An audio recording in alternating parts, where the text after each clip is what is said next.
The night felt like something out of a dream. The courtyard of the beachside hotel in Mombasa glowed under strings of golden lights that swayed gently in the warm ocean breeze. Candlelit tables shimmered with crystal glasses and silver cutlery, and the scent of frangipani flowers mixed with the salty air. A live band played soft jazz, their music floating through the air like velvet, each note wrapping the night in elegance. Amara moved through the crowd with an easy grace, her champagne-colored dress catching the light with every step. She smiled at the guests, family, friends, and business partners, all gathered to celebrate her and Kweku's 10th wedding anniversary. Her heart swelled with pride as she glanced at him across the dance floor. He was laughing with a group of old friends, his charm in full display, the kind of man who could make anyone feel special. Everywhere she looked, joy sparkled. Couples dancing under the moonlight, bursts of laughter at every table, the clink of glasses raised in toasts.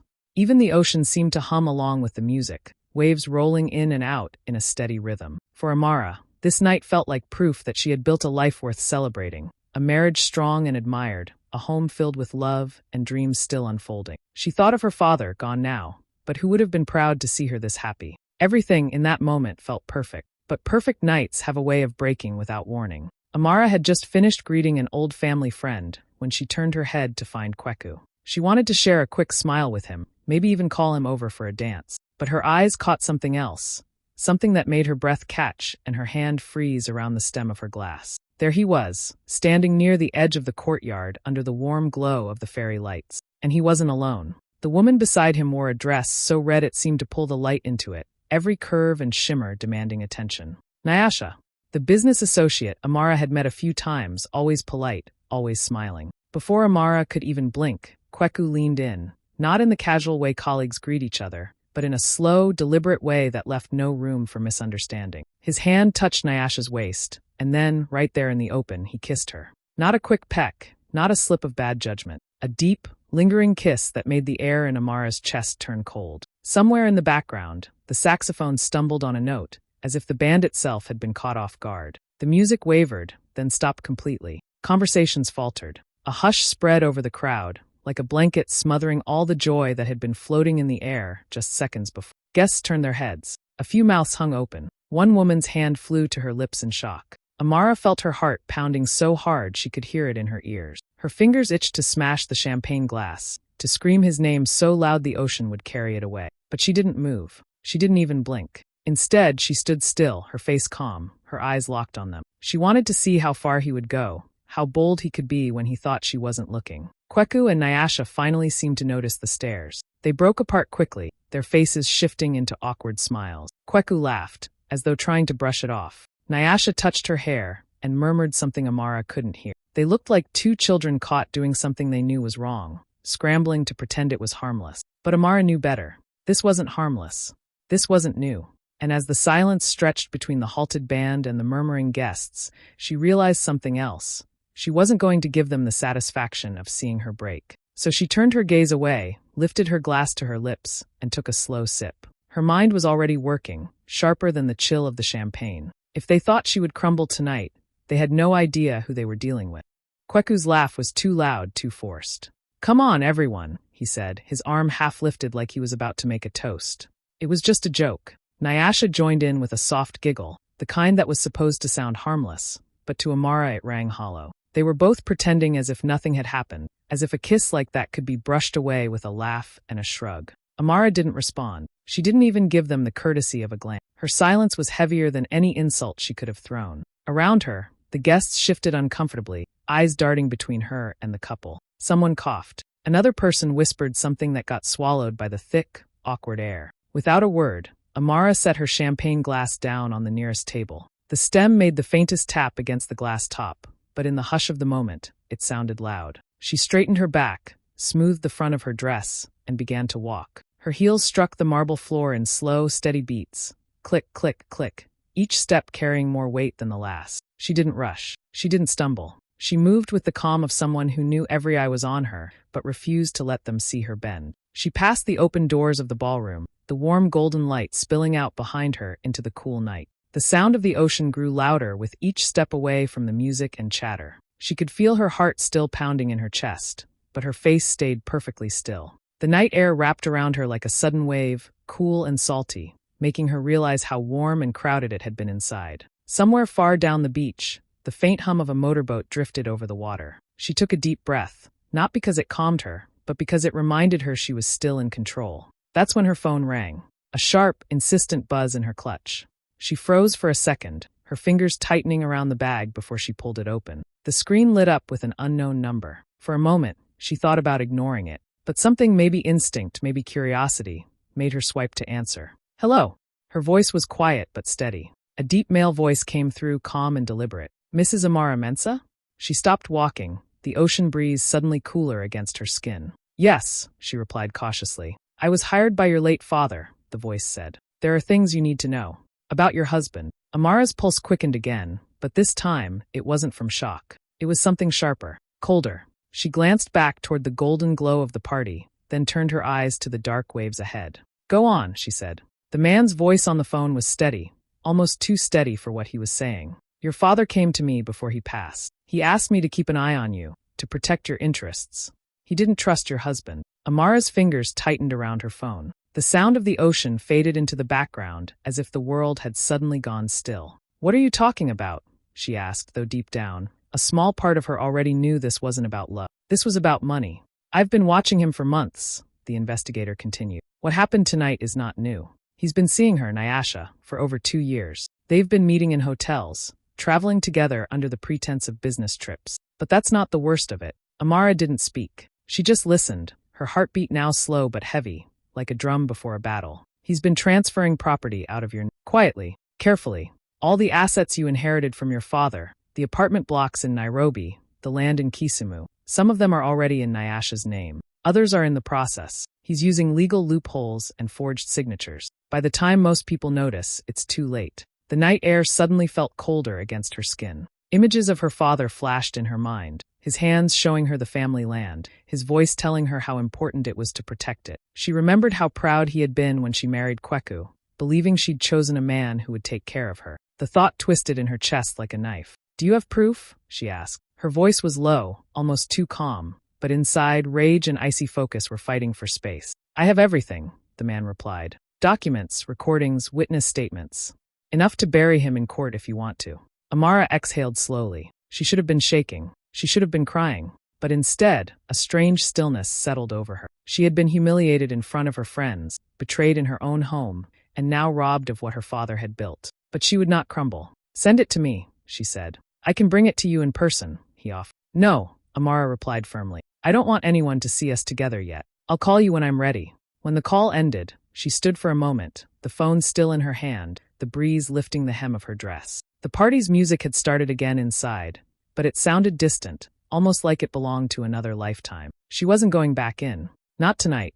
Not as the woman who walked in earlier. By the time she turned away from the lights and began walking toward the parking lot, a quiet decision had already taken root in her mind. She was going to end this, but she was going to do it on her terms.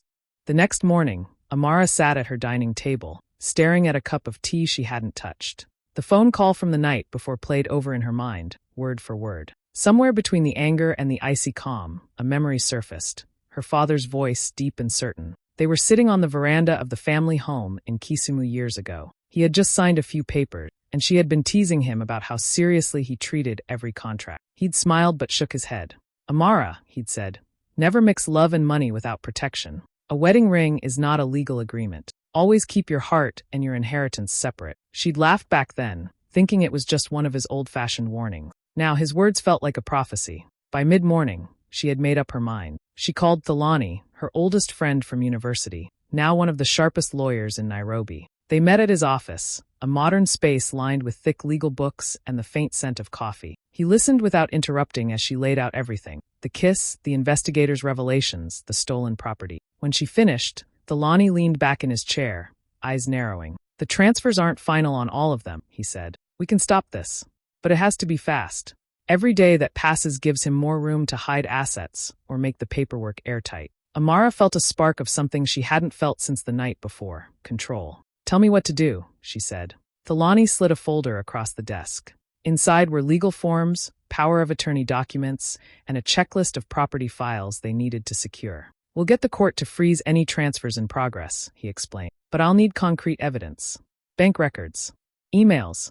Anything that ties him to the fraud. She nodded, already thinking ahead. He's going on a business trip next week. If I'm careful, I can get into his home office without him knowing. Thelani raised an eyebrow. You sure you want to do this yourself? Yes, she replied without hesitation. If I'm going to take him down, I want to see it with my own eyes. They spent the next hour planning in detail which documents she needed to find, how to handle anything that could be used against her, and how to keep Kweku from suspecting a thing. By the time she walked out of Thelani's office, the fear she'd felt the night before had hardened into determination. The ocean breeze outside smelled sharper, cleaner, as if the city itself knew she was no longer just reacting to betrayal. She was preparing for war. Kweku thought next week would be about closing a business deal. He had no idea it would be the week his whole world started to unravel. The house was too quiet. Amara stood in the hallway, her hand resting on the door to Kweku's home office. He had left that morning for his business trip, dressed in his best suit, suitcase rolling behind him. She had kissed his cheek before he left, playing her part perfectly.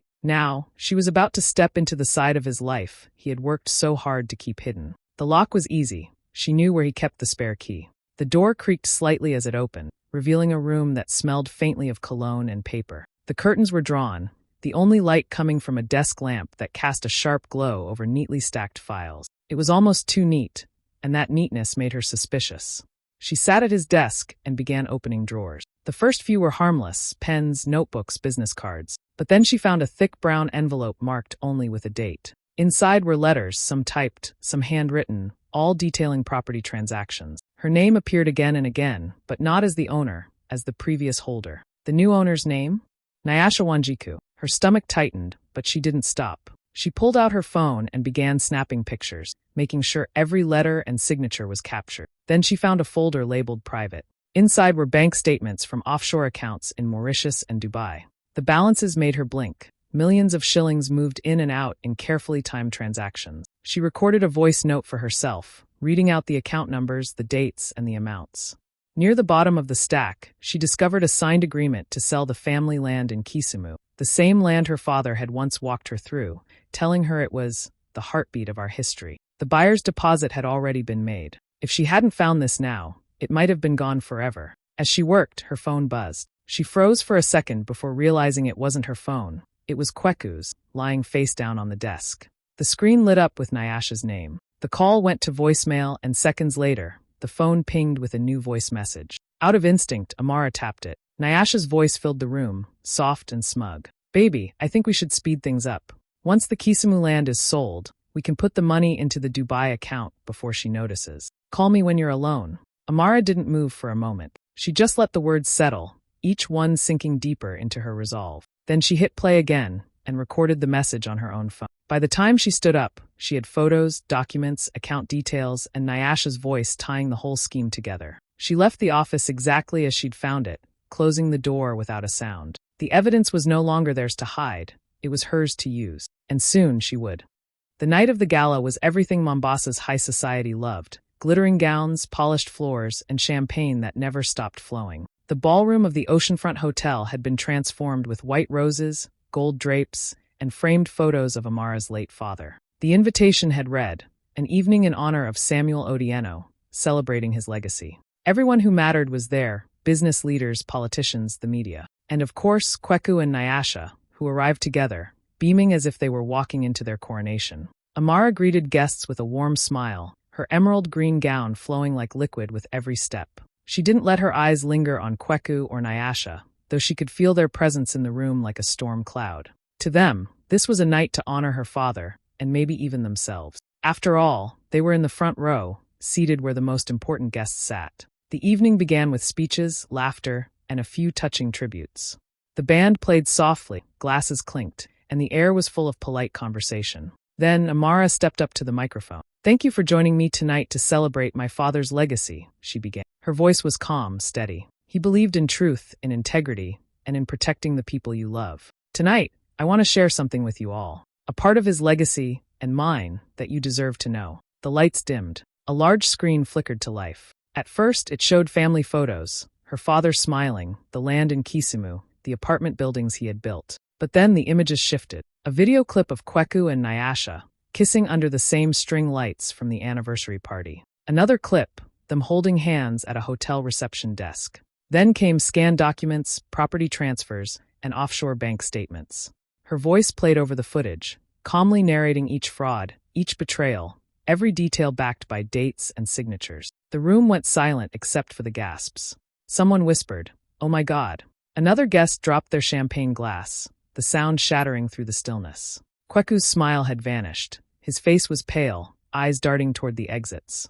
Nyasha's hands trembled, her lipstick suddenly too bright under the light. And then, in the front row, Kweku's mother let out a sharp cry and fainted. Guests rushed to her side. Nyasha stood abruptly, her chair scraping the floor, and without a word, she fled toward the doors. Amara didn't move from the stage. She let the final image stay on the screen, Kweku's signature next to Nyasha's name on the Kisumu land transfer, before turning the lights back on. "My father taught me that truth is not always comfortable," she said, "but it is always necessary." Applause didn't come right away. The room was too stunned. But Amara didn't need applause. She had already won. Kweku's world was crumbling, and everyone had just watched it happen. The murmurs in the ballroom were still buzzing when Amara stepped back to the microphone. Kweku was frozen in his seat, staring at the screen as if maybe, if he blinked enough times, the evidence would disappear. Nyasha was gone, the doors still swinging from how fast she'd left. Amara's gaze swept over the room, her chin high, her voice clear. "Before anyone asks, yes, everything you've just seen is real.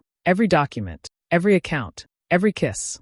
But there's something else you should know." She paused, letting the silence stretch, letting every pair of eyes stay locked on. "I knew," she said finally. "I knew before tonight. And while Kweku and Nyasha were busy plotting, I was working on my own plan." The screen lit up again. This time, it showed a different set of papers, contracts of sale, stamped and sealed. "Last week," she continued, "I sold every contested property. The apartment blocks, the Kisumu land, everything. And not for the price they thought they'd get.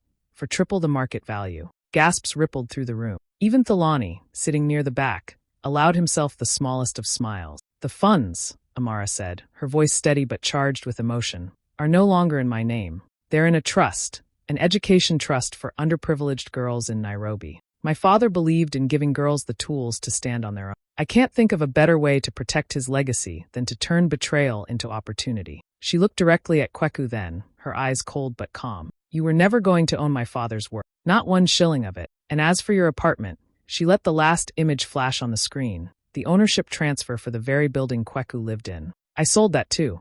The crowd erupted. Some were laughing in disbelief, others shaking their heads in shock. A few clapped quietly, not sure if it was appropriate, but unable to stop themselves. Kweku's face turned a deep shade of red. He gripped the edge of the table like he needed it to stay upright. "You can't," he started, but his voice cracked, and the rest of the words died in his throat. "Oh, I can," Amara replied softly, almost kindly. "And I did." In that moment, Kweku seemed smaller, as if the expensive suit he wore was suddenly too big for him. The man who had once been the life of every room now looked like a guest who had wandered into the wrong party. Amara stepped away from the microphone, the applause growing louder now, not polite but powerful. She didn't look back at him as she walked off the stage. She didn't need to. She knew he was staring at the pieces of his life, scattered and broken, with nothing left to save. The morning after the gala, social media was on fire. Videos of Amara's public unveiling, the kisses, the secret meetings, the property fraud, were everywhere. People shared the clips with stunned comments, disbelief, and admiration. The city buzzed with whispers and hashtags praising Amara's courage and calling out Kweku's betrayal. News outlets picked up the story quickly. Headlines screamed about the scandal involving one of the city's most respected businessmen and his affair with Nyasha. Kweku's carefully built reputation began to crumble in real time. Within days, his company's board announced he was stepping down as director, the pressure from investors and public opinion too much to ignore. Nyasha, too, felt the fallout. Her social media accounts were flooded with angry messages and memes mocking her. Invitations to social events stopped coming, and clients who once trusted her distanced themselves. She became a cautionary tale about mixing personal betrayal with business deception. But amid all the chaos, Amara's story took a different path. Instead of disappearing into the background, she stepped forward, using the attention to highlight something bigger. She spoke openly about the challenges women face when it comes to financial independence and how important it is to protect oneself legally, no matter who you trust. Local women's groups invited her to speak at events. Soon, she was hosting workshops on financial literacy, encouraging women to understand their rights and assets. The trust she set up for education became a symbol of hope, and donations poured in from supporters inspired by her story. Even the media that had once focused on the scandal shifted their tone. Amara was no longer just the woman betrayed. She was a leader, a philanthropist, someone who had turned pain into purpose. Friends who had stayed quietly by her side during the crisis now watched as she blossomed, her confidence growing stronger with each new project. The party that could have broken her instead became the moment she found her true voice. Kweku's fall from grace was swift, but Amara's rise was steady and undeniable. Where he lost everything, she gained something far more valuable: respect, independence, and a mission that went beyond herself. The scandal was no longer just a story about betrayal. It was a reminder that strength often comes from the darkest moments. And sometimes, the best revenge is to live well and lift others up along. Months had passed since that unforgettable night. Mombasa's warm breeze carried the scent of salt and flowers as Amara stepped into the grand hall, not as a guest, but as the guest of honor. The room was filled with women dressed in vibrant colors, all entrepreneurs, all ready to celebrate each other's success. The band started playing her favorite jazz tune, the same soft, smooth melody that once filled the anniversary party. But this time, the music felt different. It wasn't tied to pain or betrayal. It was full of hope and new beginnings. Amara smiled quietly to herself as she raised a glass of champagne. She didn't look around for anyone else to admire her or share the moment. Instead, she caught her own reflection in the glass. The woman who had been broken but rebuilt stronger, smarter, and more determined than ever. Standing at the podium, she spoke to the crowd about resilience, about learning to trust yourself, and about the power of independence. Her words were honest and real, touching every person in the room. Later, as the evening went on, she joined the dance floor. The band played on, and Amara moved with grace, every step a reminder that she was in control of her story now. In that moment, she thought the music never really stopped. I just changed the song. The past was behind her, and the future was hers to create. And for the first time in a long time, the night felt perfectly right.